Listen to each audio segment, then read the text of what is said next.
السلام علیکم ورحمۃ اللہ وبرکاتہ۔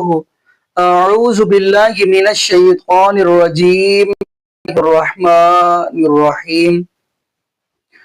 قل ان کنتم تحبون اللہ فاتبعونی یحببکم اللہ ویغفر لکم ذنوبکم واللہ غفور رحیم۔ جی ناظرین، آج ہم آپ کو ویڈیو دکھانے جا رہے ہیں، یہ فوٹو تھا اللہ تعالیٰ کی۔ ناظرین، آپ نے بڑے بڑے مولویوں سے بزرگوں کی قصے کہانیاں تو سنی ہیں، یعنی کوئی کہتا ہے ہواؤں میں اڑتے ہیں، کوئی کہتا ہے جنگی جہاز بن جاتے ہیں، کوئی کہتا ہے کچھ۔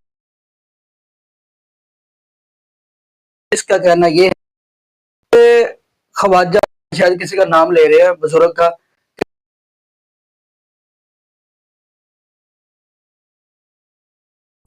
تو کوئی ہے نہیں تھا، تو اس بندے نے خود ہی اٹھ کے اپنا جنازہ پڑھایا تو پھر دنیا چلا گیا۔ تو خیر ناظرین، یہ ویڈیو ہم سنتے ہیں، پہلے جو ہے نا جو وہ کرامت بھی بیان کرتی ہے وہ بھی سنیں گے، ساتھ وہ بھی ہم گفتگو سنائیں گے۔ آئیے ناظرین مل کے ویڈیو دیکھتے ہیں۔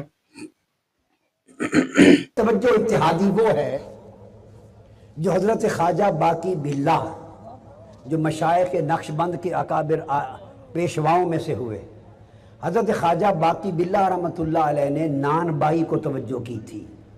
وہ توجہ اتحادی تھی۔ نان بائی تھا آپ کا باورچی روٹیاں پکاتا، سالن پکاتا تھا۔ لانگری، رات کو جب دن کو مہمان آتے تو لنگر وہی پکا کے لا کے پیش کرتا۔ ایک رات دیر سے آپ کے کوئی بڑے عزیز القدر مہمان آئے، اللہ والوں کے ایسے ہوتے ہیں خادم۔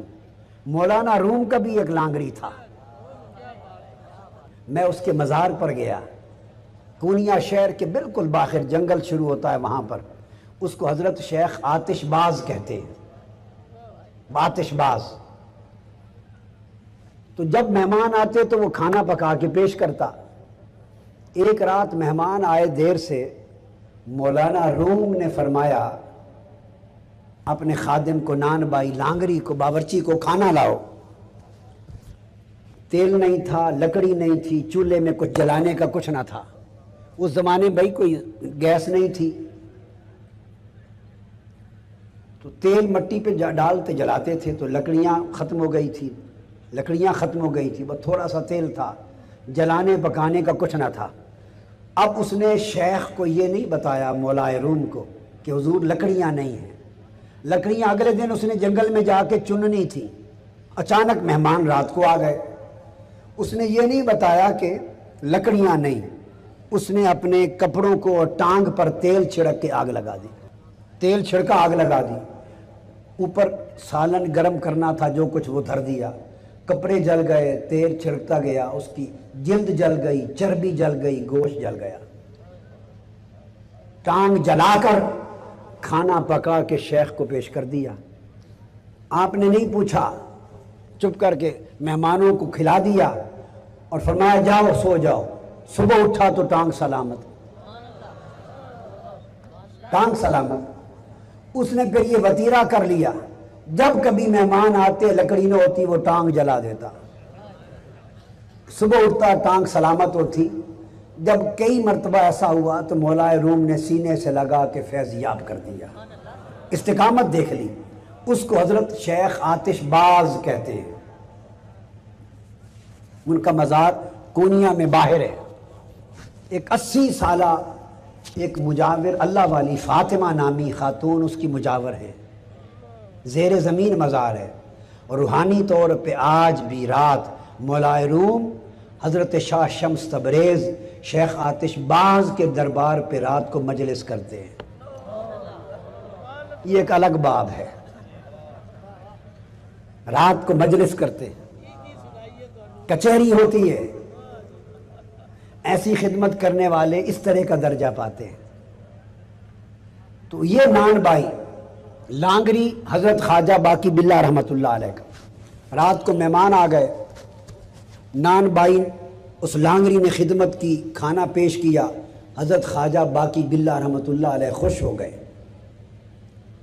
جب خوش ہوئے تو آپ نے خوش ہو کے فرمایا اس باورچی کو، بتاؤ کیا مانگتے ہو؟ سادہ آدمی تھا، اس نے کہہ دیا حضور اپنے جیسا بنا دے۔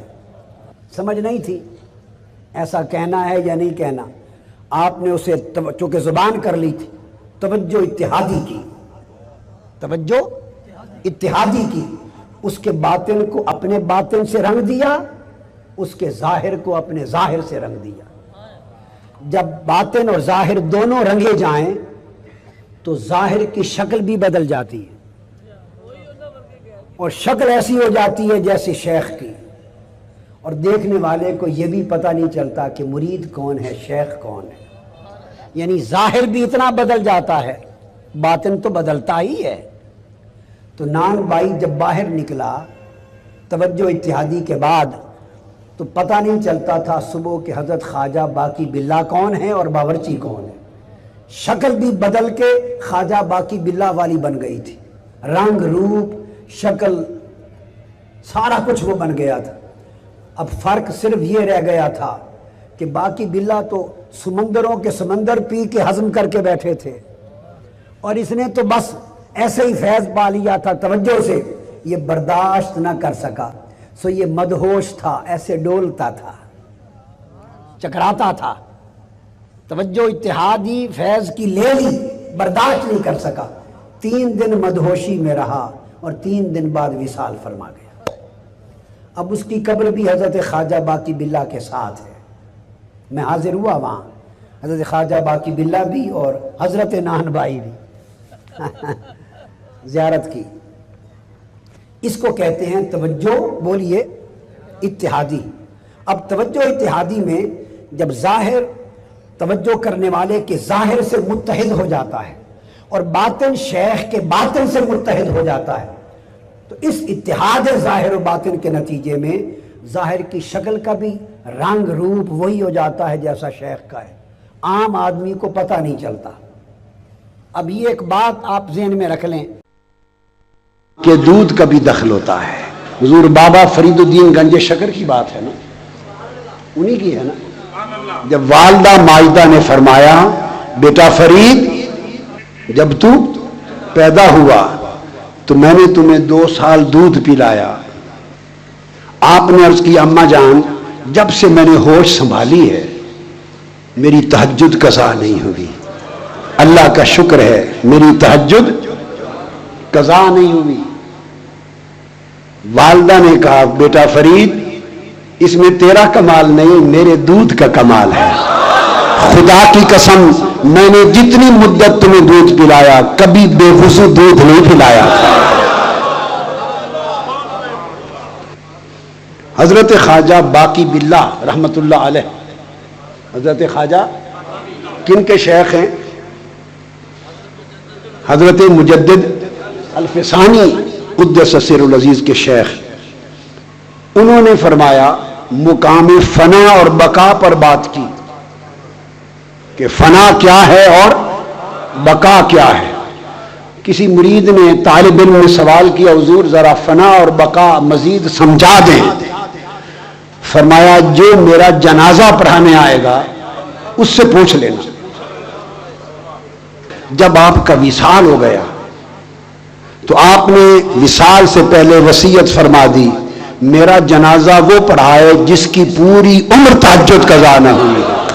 जो बात हुजूर बाबा साहब ने कही, फरमाया मेरा जनाजा वो पढ़ाए जिसकी उम्र भर तहज्जुद एक भी कज़ा न हो। सब सोलहा औलिया उलमा कतारों में सर झुका के खड़े थे। जब ये वसीयत बताई गई तो जनाजे के लिए आगे बढ़ने की जुर्रत किसी ने न की। इतने में नकाब पोश एक बुजुर्ग आगे बढ़े, नकाब पोश, उन्होंने जनाजा पढ़ाया और जनाजा पढ़ा के जब जाने लगे, वो मुरीद पहली सफ में इसी ध्यान में था, उसने दौड़ कर दामन पकड़ लिया। कहा, हजरत ख्वाजा बाकी बिल्ला रहमतुल्लाह अलैह ने फरमाया था, जो मेरा जनाजा पढ़ाएगा उससे फना और बका का मसला पूछ लेना। जाते जाते ये तो बता जाएं कि फना क्या है और बका क्या है। जब उसने सवाल किया तो आपने चेहरे से नकाब पलट दिया। नकाब पलटा तो ख्वाजा बाकी बिल्ला खुद थे। उसने पूछा, हुजूर ये क्या है? फरमाया, वो जो लेटा है वो फना है, ये जो पढ़ाने जा रहा है ये बका है।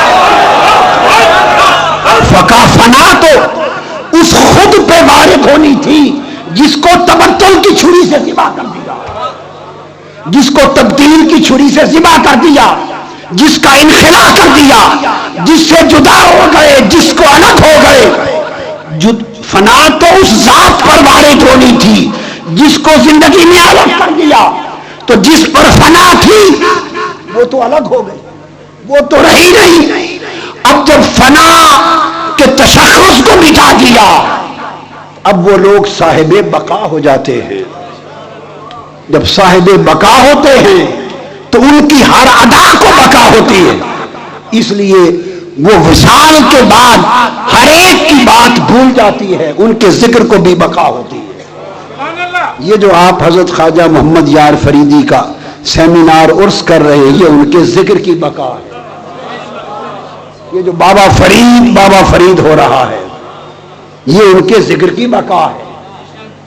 ये हुजूर दाता गंज बख्श जो हो रहा है, गंज बख्श, ये उनके जिक्र की बका है। और एक बात मैं बड़ी खास बता दूं, सादा है मगर बड़ी इल्मी पते की बात है। जिक्र का कोई वजूद नहीं होता मज़कूर के बगैर।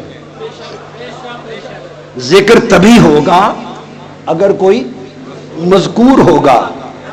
भाई यह बोतल है, इसकी तारीफ करने लगे तो बनती है कि यह बोतल है, अगर ये हो ही नहीं तो आप इसकी तारीफ कर सकते हैं कि ऐसी है, ऐसी है, ऐसी है। अगर ये खत्म हो गई हो ही नहीं तो इसका जिक्र होगा।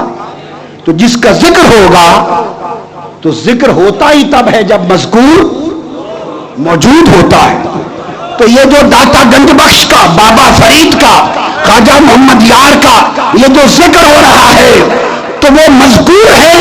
अरे ये कैसे मुमकिन है कि जिक्र को बका हो और मज़कूर फना हो? ये कैसे मुमकिन है कि जिक्र को बका हो और मज़कूर फना हो? इस पर कुरान। जी नाज़रीन, आपने ये वीडियो मुलाज़ा फरमाई।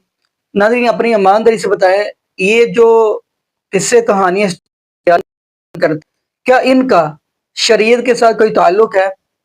जबकि नाज़रीन मैं एक तालिब इल्म होने नाते कह रहा हूँ कि दीन तो मुकम्मल हो गया महबूब अलैहिस्सलाम के ऊपर। कुरान कह रहा है ना, अल-यौम अकमलतु लकुम दीनकुम व अतममतु अलैकुम निअमती व रज़ीतु लकुमुल इस्लाम दीना। अल्लाह रब्बुल आलमीन फरमाते हैं, मेरे महबूब अलैहिस्सलाम जी, हमने आज के दिन आपके ऊपर दीन इस्लाम को मुकम्मल कर दिया, नियमतों का भी इत्माम कर दिया। अगर पसंद किया तो आपके लिए दीन इस्लाम को ही पसंद किया। ना दीन मुकम्मल हो गया, ना ही अब इजाफा किया जाए, ना ही अब कमी की जाए। लेकिन ये वो मकतब फिक्र है बरेली तबका जिन्होंने, अब देखेंगे, शिर्क फैलाने की भी इंतहा की और दीन के अंदर इजाफा यानी बिदआत फैलाने की भी इंतहा की। अस्तगफिरुल्लाह मुअज़्ज़ल्लाह। और आपको पता है इन लोगों ने अवामुन नास को सारी उम्र गुमराही के रस्ते पर चला कर रखा। लेकिन नाज़रीन मैं एक तालिब इल्म होने के नाते ये बात क्या दूं, जब अल्लाह के महबूब अलैहिस्सलाम ने हमें रब्बुल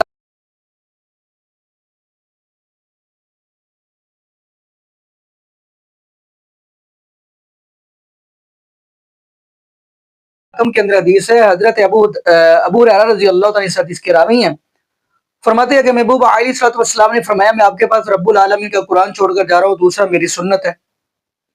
लेकिन नाज़रीन बड़ी दुख के साथ ये बात की जाती है। बल्कि यहाँ पे मैं ये भी कह दूं, जितने भी इमाम गुजरे हैं, तमाम इमाम अहमद बिन हंबल रहमत, फिर इमाम मालिक रहमतुल्लाह अलैह, इमाम शाफी रहमतुल्लाह अलैह, तमाम इमामों ने ये बात कही है कि जहाँ पे रब्बुल आलमीन का कुरान आ जाए, महबूब अलैहिस्सलाम आ जाए, तो तमाम इमाम ने ये बात कही है कि हमारी बात को, बातों को दीवार के साथ मार दे। लेकिन इन लोगों को मैं हैरान होता हूँ, इन लोगों ने अब आमरदा खां दिफा में निकल पड़े हैं। काश कहीं ये रब्बुल आलमीन के कुरान की तरफ आते, महबूब अलैहिस्सलाम के फरमान की तरफ आते। तो क्या नाज़रीन, यहाँ पे हम लंबी चौड़ी गुफ्तगू करने की बजाय दुआ ही करते हैं, अल्लाह पाक हमें अकीदा तौहीद नसीब फरमाए और अल्लाह पाक हमें महबूब अलैहिस्सलाम की शरीयत के मुताबिक जिंदगी गुजारने सीख दे और अल्लाह पाक हमें 5 वक्त का पक्का सच्चा नमाज़ी बनाए। और जितने भी बे औलाद जोड़े, अल्लाह पाक सबको नेक नौरीना, सेहत, तंदुरुस्ती वाली, ईमान वाली, लंबी जिंदगी वाली औलाद अता फरमा दे। जज़ाकुमुल्लाहु खैरा। احسن الجزاء. السلام علیکم ورحمۃ اللہ وبرکاتہ.